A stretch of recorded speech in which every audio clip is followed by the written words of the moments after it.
तहरीक इंसाफ का सियालकोट में सियासी पावर शो। तहरीक इंसाफ का वीआईपी ग्राउंड में जलसा। इमरान खान जलसागाह पहुंच चुके हैं। कारकुनों की जलसागाह आमद का सिलसिला जारी है। चेयरमैन तहरीक इंसाफ इमरान खान जलसे से खिताब करेंगे। तो आपको बताएं तहरीक इंसाफ का सियालकोट में सियासी पावर शो है। तहरीक इंसाफ का वीआईपी ग्राउंड में जलसा है। इमरान खान जलसागाह पहुंच चुके हैं, जबकि कारकुनों की जलसागाह आमद का सिलसिला जारी है। चेयरमैन तहरीक इंसाफ इमरान खान जलसे से खिताब भी करेंगे। तो आपको बताएं कि तहरीक इंसाफ का सियालकोट में ये सियासी पावर शो है। इसी बारे में मजीद बात करेंगे अपने नुमाइंदे उमर फारूक से। जी उमर, बताइएगा। जी बिल्कुल, इस वक्त पाकिस्तान तहरीक इंसाफ जो है वो जगह पर पहुंच चुके हैं और उनकी आमद के साथ ही जो है वो आतिशबाजी का सिलसिला भी शुरू कर दिया गया है। सियालकोट की मकामी क़यादत ने उनका इस्तकबाल किया। इमरान खान इस वक्त जो है वो स्टेज पे मौजूद हैं और जिस वक्त वो स्टेज पे भी पहुंचे हैं, साथ ही जो है वो आतिशबाजी का मुजाहरा किया जा रहा है। आपको ये भी बताता चलूं कि यहाँ पे जो है वो फवाद चौधरी और शफकत महमूद एजाज चौधरी समेत जो पाकिस्तान तहरीक इंसाफ की क़यादत वो सुबह की जो है वो आगे यहाँ पे उन्होंने मीडिया टास्क की। ये आज जो इस वक्त ग्राउंड में हो रहा था, ये सीटीआई ग्राउंड में होना था। आज इंतजामिया ने जब उस ग्राउंड में दावा बोला तो उसके बाद का इंतखाब किया गया। लोगों की आमद का सिलसिला अभी भी जारी है। जो जिस तरह पीटीआई जो अपनी तैयारियां करती है, जैसे कि वैसे वो नहीं कर पाई, अभी भी उसके पीछे जो बहुत ज्यादा काम है, मकामी क़यादत का कहना था कि वो नहीं कर सके क्योंकि वो होने के बाद उनको जिस वजह से जो है इंतजाम नहीं हो सकते। इमरान खान जो है तो कारकुनान का लहू गरमाने के लिए जो है वो खिताब करेंगे कारकुनान से। जी, लोगों की आमद का सिलसिला जारी है। बहुत शुक्रिया उमर फारूक, हमें अपडेट कर रहे थे।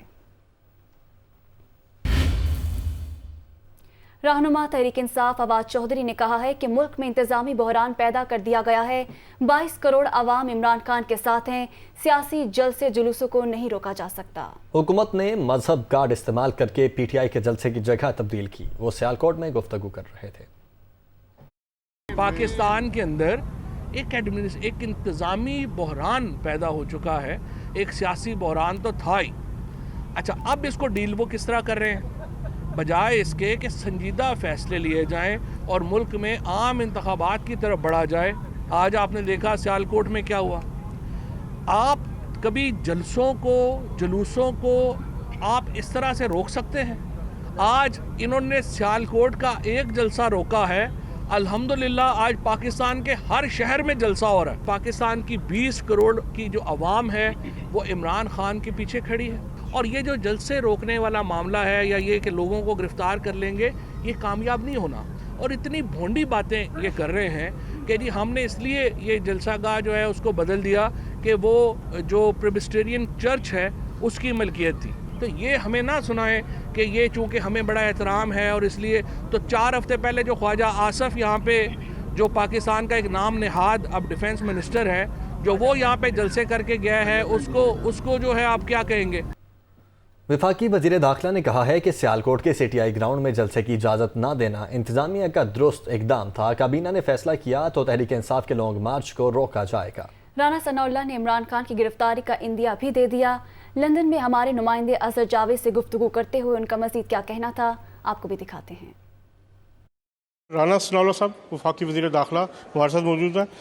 राना साहब, इजलास तो चले आपका जारी रहा, जो भी हुआ, अब जो हालात पाकिस्तान में बन रहे हैं और आज जिस तरह सियालकोट में भी हुआ, क्या कहेंगे कि आने वाले दिनों में मज़ीद इस तरह की चीज़ें आप सख्ती करने की तरफ जा रहे हैं या वही नरमी वाला सिलसिला है? सियालकोट में क्या हुआ है, एक मसीही बरादरी, एक हमारी बड़ी मोअज़्ज़ज़ कम्युनिटी है, उनकी प्राइवेट प्रॉपर्टी है। ये वहाँ पे जाके कहते हैं कि हमने जलसा करना है। जो मसीही कम्युनिटी है उसके इस हक़ का हम तहफ़्फ़ुज़ ना करते तो मैं समझता हूँ कि ये बड़ी ज़्यादती थी। इंतज़ामिया ने बिल्कुल ठीक वहाँ पे एक्शन किया है। क्या समझते हैं कि लॉन्ग मार्च में कोई प्रॉब्लम हो सकता है? अमन के बाद कैबिनेट में ये चीज़ रखी जाएगी। अगर उन्होंने ये फ़ैसला किया कि इनको रोकना है तो मैं आपको यकीन दिलाता हूँ कि ये घर से नहीं निकलेंगे। इमरान खान साहब के खिलाफ केसेस भी हैं, कहते हैं, क्या उनकी गिरफ्तारी हो सकती है? इस आदमी की करप्शन की घटिया जो स्टोरीज़ हैं वो जब सामने आएंगी तो लोग हैरान और परेशान हो जाएंगे। लेकिन गिरफ्तारी हो सकती है लेकिन फैसला तो गवर्नमेंट ने करना है ना। मियां नवाज शरीफ को वतन वापस आना चाहिए इलेक्शन से पहले।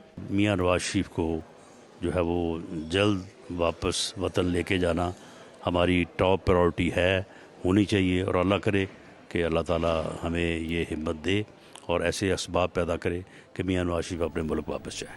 Thank you. तो दूसरी जानी PTI सिंध का कराची में मिलेनियम मॉल के सामने पुरअमन एहतजाज। तहरीक इंसाफ के मुजाहरे में खवातीन की बड़ी तादाद शरीक है। सियालकोट जलसा बराह रास्त दिखाने के इंतजामात। कारकुनों ने हाथों में पार्टी परचम उठा रखे हैं। इमरान खान के हक में नारेबाजी भी लगाई जा रही है। तो PTI सिंध का कराची में मिलेनियम मॉल के सामने पुरअमन एहतजाज जारी है। तहरीक इंसाफ के मुजाहरे में खवातीन की बड़ी तादाद शरीक हुई है। नैब 4 साल से किसी दबाव में था और ना ही लाया जा सकता है। नैब आइन और कानून के मुताबिक फ़राइज़ की अदायगी पर यकीन रखता है। नैब मुकदमात में सज़ाएँ किसी ख्वाहिश पर नहीं दी जाती। ये कहा गया है नैब की जानिब से। मौजूदा नैब क़यादत के दौर में 1405 मुल्ज़िमान को सज़ाएँ हुई। इसी बारे मज़ीद जान लेते हैं हमारे नुमाइंदे आमिर सईद अब्बासी से। जी आमिर, अपडेट कीजिएगा।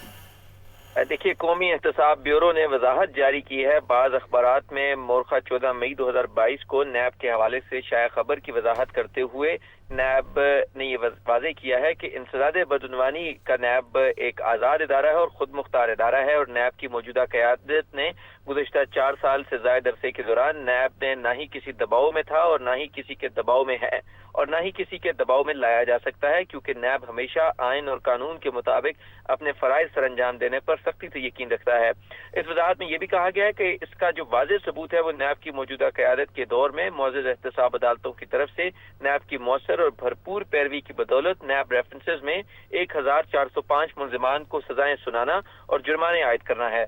खुसूसन जुडिशियल हिस्ट्री में मुजारबा केस में मौजूद एहतसाब अदालत की तरफ से मुल्ज़िमान को 10 अरब रुपए का एक केस में जुर्माना आयद करना। नैब की तारीख में पहले किसी केस में इतना भारी जुर्माना आयद नहीं किया गया मुल्ज़िमान पर। और इस वजाहत में यह भी कहा गया है कि यह अमर काबिल जिक्र है कि नैब के मुकदमात में सजाएं किसी की ख्वाहिश पर नहीं दी जाती, बहुत बल्कि शुक्रिया आमिर सईद अब्बासी, हमें अपडेट कर रहे थे।